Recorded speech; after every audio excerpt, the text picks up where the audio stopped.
શ્રી ગણેશાય નમઃ. નમસ્કાર દર્શક મિત્રો, જય શ્રી કૃષ્ણ. જન્માષ્ટમીનું આ ઉત્સવ જે છે એ ક્યારે છે, જન્માષ્ટમી ક્યારે છે, આપણે એ ઉત્સવ ક્યારે કરવાનો, જન્માષ્ટમીનો આપણે અર્થ પણ જાણીશું.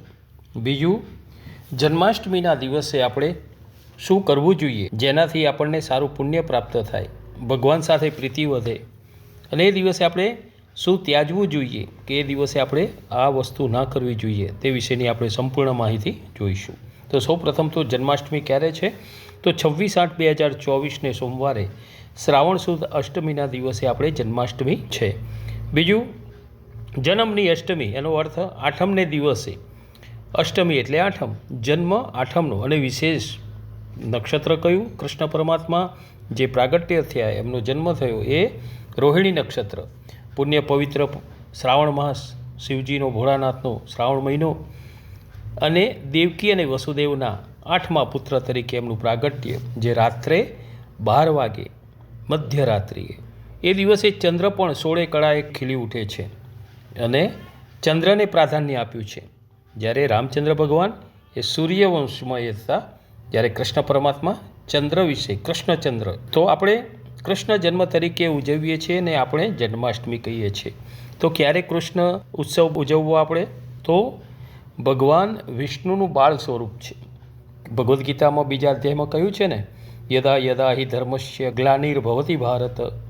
તો જ્યારે જ્યારે ધર્મની હાનિ થાય અને અધર્મ એ થાય છે, ત્યારે ભગવાન વિષ્ણુ ભગવાન એ અનેક અવતારો લે છે. સૌથી પહેલાં તો જોઈએ કે કેમ જન્મ લેવો પડ્યો. અધર્મની તો હાનિ, અધર્મ તો એ થતો જ તો, પણ કૃષ્ણ પરમાત્મા 8મા પુત્ર તરીકે, કેમ કે દેવકી એ કંસની બહેન હતા. કંસને બહેન ઉપર બહુ જ ભાવ હતો, ખૂબ ભેદભાવ હતો. અને પણ જ્યારે દેવકીજીના લગ્ન જ્યારે વસુદેવ સાથે થયા, ત્યારે આકાશમાંથી અંતરિક્ષ વાણી થઈ કે જેના માટે તું આ કરી રહ્યો છે એનો 8મો પુત્ર તારો કાળ થશે. એટલે એમને પહેલાં તો નક્કી કર્યું કંસે કે જો આ હશે તો 8મો પુત્ર ને, એટલે મારવા માટે એ કર્યું.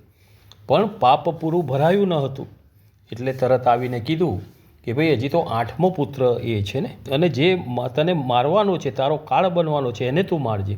તારી બહેનનો એ કરીને સ્ત્રી હત્યા કેમ એ કરે છે? ત્યારે કંસને સાચું લાગ્યું કે વાત સાચી છે, એટલે એમને શું કર્યું, પોતાની બહેન અને બનેવી વસુદેવ અને દેવકીજીને કારાગૃહમાં પૂરી દીધા. અને એક એક પછી જે સંતાન થયા એ એમને ક્રૂરતાથી દરેક સંતાનોને મારી નાખ્યા.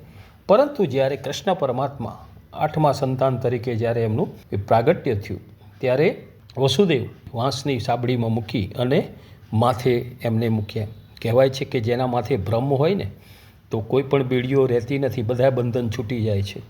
જેલના તાળા અને બધું તૂટી ગયું અને બધું આમ રસ્તો ચોખ્ખો થઈ ગયો અને બહાર નીકળ્યા. તો એમના મિત્ર હતા નંદ બાવા, એમને ઘરે ગયા. યમુનાજીને પણ કૃષ્ણ પરમાત્માના પગનું પ્રક્ષાલન કરવું હતું, એમને મળવું હતું, એટલે બહુ જ છાતી સમા આવી ગયા. અને વરસાદ પણ હતો, કેમ કે શ્રાવણ મહિનામાં વરસાદ પણ હોય, એટલે શેષનાગ બાળ સ્વરૂપના રક્ષણ માટે ઉપર શેષનાગ છાયા તરીકે રહ્યા. અને યમુનાજીએ જ્યારે બહુ જ આવેશમાં આવ્યા, ત્યારે કૃષ્ણ પરમાત્માએ એક જમણા પગનો અંગૂઠો ત્યાં એમને સ્પર્શ કર્યો. પછી યમુનાજી શમી ગયા અને નંદ બાવાને ત્યાં વસુદેવજી કૃષ્ણ પરમાત્માને લઈને ગયા. પછી ત્યાં નંદ બાવાના ત્યાં યશોદાજીને ત્યાં એક બાળકી હતા, નાની બાળ સ્વરૂપ હતા. એમને બાજુમાં કૃષ્ણ પરમાત્માનું સુવાડ્યા અને યશોદા માતા અને નંદ બાવાના ત્યાં જે બાળા હતા એમને લઈ લીધા. અને માયા સ્વરૂપ હતા, એમને લઈ અને જ્યારે મથુરામાં આવ્યા, ત્યારે કહેવાય છે કે માયા હોય ને એટલે બંધન લાગે છે, એટલે માયા માથે મૂકીને જ્યારે આવ્યા અંદર કારાગૃહમાં, એટલે બધા બંધન હતા એમ પાછા લાગી ગયા. જાણ થઈ કંસને કે 8મો પુત્ર આવ્યો છે, પણ આ વખતે પુત્ર નહીં પુત્રી છે. ત્યારે કંસને થયું કે જે બી હોય, પણ 8મો છે એટલે એને હું મારીશ, એવું એને નક્કી કર્યું. પણ જ્યારે આમ પટકવા જાય છે, ત્યારે એ માયા હતા, શક્તિ હતા, આકાશમાં એકદમ ઉડ્યા અને આકાશમાંથી અંતરિક્ષ વાણી કરી કે તું મને શું મારતો હતો, તને મારનારો ત્યાં જન્મ લઈ ચૂક્યો છે અને ગોકુળમાં પહોંચી ચૂક્યો છે. આવા વાણી થઈ એટલે કંસ ગભરાયો અને પછી એ દરેક જન્મેલા બાળકોની હત્યા કરી અને ઘણું બધું પાપ એને ભેગું કર્યું. કહેવાય છે આપણા સનાતન ધર્મમાં કે જે અતિશય પાપ થાય છે ને ત્યારે પરમાત્મા એનું ફળ આપતા હોય છે. પછી તો ભગવાન કૃષ્ણ પરમાત્માને આ રીતે એ જન્મની યાદી રૂપે, આનું તો બહુ જ આખું ભાગવતજીમાં પણ વર્ણન છે, તમે બધા પણ જાણો છો. અને જે પહેલાં નજર નથી લાગતી પણ કૃષ્ણ પરમાત્માથી જ જે બહુ જે વ્હાઈટ હોય ને, સફેદ હોય ને, એને બહુ નજર ના લાગે, પણ શામળું હોય ને એને દ્રષ્ટિ બહુ લાગે. કૃષ્ણ પરમાત્માની નજરો પણ બહુ લાગતી હતી. એકવાર તો શિવજી દર્શન માટે આવ્યા. એટલે આપણે જનરલી હોય ને તો નાનું બાળક હોય ને બહાર ઘોડિયામાં, તો કોઈ સંન્યાસી, કોઈ સંત કેવા કોઈ આવે ને તો આમ ઢાંકી દે છે, અંદર લઈ જાય છે. તો અહીંયા પણ એવું કર્યું. યશોદાજીને કહી દીધું કે આ કોઈ બાહુ મોટો આવ્યો છે, જો ને સર્પને બધું છે, તો એને લઈ જવા માંડ્યા. ત્યારે પરમાત્મા ભોળાનાથે કહ્યું મનથી કે હે પ્રભુ, હું તમારા દર્શને આવ્યો અને તમે તો અંદર જતા રહ્યા. ત્યારે પરમાત્માએ બાળ સ્વરૂપમાં એમાં સંકેત આપ્યો કે હું એવું કરીશ ને, જે અંદર લઈ જાય છે ને એ જ મને બાળ લાવશે. રડવાનું ચાલુ કર્યું. તો યશોદાજીની બાજુમાં જે કુંમલલાયક બા હતા ને, એમને કહ્યું નજર લાગશે, શું કરો છો? લાગી ગઈ. તો કે આનો ઉપાય, કોઈ જેની નજર લાગી છે એના ખોળામાં સુવાડી દો અને એનો હાથ ફેવરી દેશે એટલે સારું થઈ જશે. તો એ બાલ લાવ્યા અને ખોળામાં સુવાડ્યા. હરિહરનું મિલન આરતીમાં છે ને, એ બે એક સ્વરૂપ અંતર નવ ધરશું. એ બે એક જ સ્વરૂપ છે, હરિને હર, એમાં અંતર નહીં રાખવું. તો આ એક શ્રાવણ માસ હતો, ભોળાનાથનું આ હતું, એટલે આપણે એ જાણ્યું. બીજું આપણું એ કે આપણે આ દિવસે ભગવાન વિષ્ણુ ભગવાનનું બાળ સ્વરૂપ છે, એટલે એ દિવસે આપણે આમ જોઈએ તો 26/8/2024 સોમવારે આ છે અષ્ટમી તિથિ.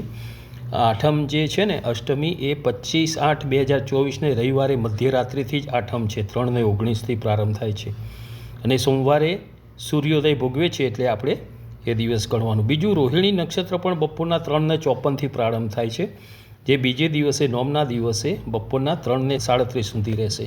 આથી શ્રાવણ વદ અષ્ટમી રોહિણી નક્ષત્ર બંનેનો આ સંયોગ એ છે 26/8/2024 સોમવારે. અને 12 વાગ્યા પછીનું ટાઈમ, એટલે આપણે જાણીએ છીએ કે તારીખ બદલાઈ જાય 12 વાગ્યા પછી, એટલે 26મી રાત્રિએ 12 વાગ્યા પછી 27મી ઓગસ્ટ, અને વાર પણ બદલાઈ જાય એટલે મંગળવાર મધ્યરાત્રિનો આ ટાઈમે આપણે 12 વાગ્યા પછી કૃષ્ણ જન્મોત્સવ કરીએ છીએ. અને એ દિવસે આપણે કૃષ્ણ પરમાત્માની સેવા રાત્રિના સમયે સ્નાન અભિષેક દૂધથીને કરી આપણી જે સવલતતા એ પ્રમાણે આપણે પૂજા કરવી, નવા જે છે વાઘા પહેરાવવા અને ભગવાનને પારણામાં ઝૂલાવવા જોઈએ. અહીંયા શું થયું હતું, રાત્રે તો મૂકી ગયા, પણ રાત્રે કોઈને ખબર નથી કે આ રીતે માયાને લઈ ગયા છે પુત્રીને અને બ્રહ્મ આવ્યા છે કૃષ્ણ પરમાત્મા. પણ જ્યારે સવારે રડવાનો અવાજ થયો અને બધા જાગ્યા ત્યારે આનંદ થયો. અને આપણે આવું સવારે નોમના દિવસે, પારણાના દિવસે આપણે કૃષ્ણ પરમાત્માને પારણામાં ઝૂલાવીએ છીએ અને આપણે બધા આનંદમાં બોલીએ છીએ કે બહુ જ મોટી ઉંમરે આવ્યા હતા. નંદ બાવાના ત્યાં 60 વટાવી ચૂક્યા હતા, પણ જ્યારે બ્રાહ્મણોને જમાડતા હતા ને નંદ બાવા, ત્યારે એક બ્રાહ્મણે એમને કહી દીધું પુત્રવાન ભવ. ત્યારે નંદ બાવા કીધું હું તો 60 વટાવી ચૂક્યો છું, હવે ક્યાંથી? ત્યારે ભગવાને એ વચન સત્ય કરવા માટે વિષ્ણુ સહસ્ત્રના પાઠમાં કહ્યું છે કે બ્રહ્મજ્ઞો બ્રાહ્મણો પ્રિય, મને બ્રાહ્મણ બહુ પ્રિય છે. તો એ વચન એ કરવા માટે ભગવાન અહીંયા નંદ બાવાના ત્યાં આવ્યા હતા. અને કૃષ્ણ પરમાત્મા રોહિણી નક્ષત્રના દિવસે જ એમનો આ જન્મ છે. આમ આ તારીખે આપણે રાત્રે 12 વાગે વિષ્ણુ ભગવાન બાળ સ્વરૂપ કૃષ્ણ પરમાત્માની સેવા પૂજા અભિષેક આ બધું કરી, વાઘા પહેરાવી અને એમને નૈવેદ્ય અર્પણ કરવું. અમને તુલસી દલ બહુ ગમે, તુલસી પત્ર, તુલસી દલ જો શક્ય હોય તો વિષ્ણુ સહસ્ત્ર પાઠથી તુલસી દલ ચઢાવવું. અને શ્રી કૃષ્ણ શરણમ મમ, શ્રી રાધા વલ્લભાય નમ, ઓમ નમો ભગવતી વાસુદેવાય, હરે કૃષ્ણ કૃષ્ણ કૃષ્ણ હરે હરે, હરે રામ રામ રામ હરે હરે. જે મંત્ર ભાવે, આપણે ઘણા વિડીયોમાં કહી ચૂકેલા છે કે જે આપણને અનુકૂળ આવે, જે બોલતા આપણને હરખ થાય. કોઈ બી તમે કર્મ કરો ને તો અંદરથી આનંદ થાય ને તો એ કર્મનું ફળ સારું મળે છે. તો આપણે આનંદથી આ કર્મ કરવાનું અને મંત્ર જાપ કરવાનું. બીજું, આ દિવસે આપણે ઉપવાસી રહેવાનું હોય છે અષ્ટમીના દિવસે, અને એ દિવસે કોળા બી ઉપવાસ કરતા હોય છે. કોઈ લોકો ફરાર કરીને, પણ આપણું મન, જેમ કીધું ને કે અતિશય ખાવાથી યોગ નથી સિદ્ધ થતો, અતિશય ભૂખ્યા રહેવાથી નથી થતું. સમપ્રમાણમાં આપણું જે શરીર સાથ આપતું હોય એ પ્રમાણે ઉપવાસ રાખવો. બીજે દિવસે આપણે પારણા કરવાના. પારણા કરતી વખતે આપણે સૌથી પહેલાં તો એવું કહેવાય છે કે કૃષ્ણ પરમાત્માનો જે દૂધથી અભિષેક કર્યો હોય ને રાત્રે, એ દૂધ રાખીને અને આચમન પહેલું એનાથી કરી લો અને પારણા કરો તો બી શ્રેષ્ઠ છે. બીજું, આ દિવસે આપણે ખાસ તામસ પ્રકૃતિની વસ્તુ હોય એ આપણે નહીં ખાવી જોઈએ. ડુંગળી, લસણ, પછી જે મૂળો, આ બધી અમુક વસ્તુ છે કે આપણનું માનસિક રીતે એ ગુસ્સો અપાવે, તામસ પ્રકૃતિ કરાવે એવી કોઈ વસ્તુ ના ખાવી જોઈએ. આ દિવસે આપણે બ્રહ્મચર્યનું પાલન કરવું જોઈએ. ક્રોધ ન કરવો જોઈએ. કોઈને દુઃખ થાય એવી વાણી આપણે ન કરવી જોઈએ. આ બધા નીતિ નિયમો આપણે એકાદશીમાં ઘણા બધા કીધેલા છે. શક્ય એટલી સાત્વિકતા રહે તો જ આપણું કરેલું કોઈ પણ કર્મ કરો ને ગુસ્સો કરો ને તો એ કર્મનું ફળ 0 થઈ જાય છે. તો એ દિવસે નિયમન ખાસ એ કરવું, અને એક જ નામ, એક જ ધ્યેય, એક જ વસ્તુ કે કૃષ્ણ પરમાત્મા મારા ઈષ્ટદેવ, આ રીતે એમનું આપણે સ્મરણ કરવું. તો આપણે કૃષ્ણ ઉત્સવનું આ જ્ઞાન પ્રમાણે ગુરુ કૃપાથી જે હતું એ તમને રજૂ કર્યું છે. તમને આ પસંદ આવ્યું હશે તો આપણે હવે પછી નવા વિડીયો સાથે ફરી મળીશું. જય શ્રી કૃષ્ણ.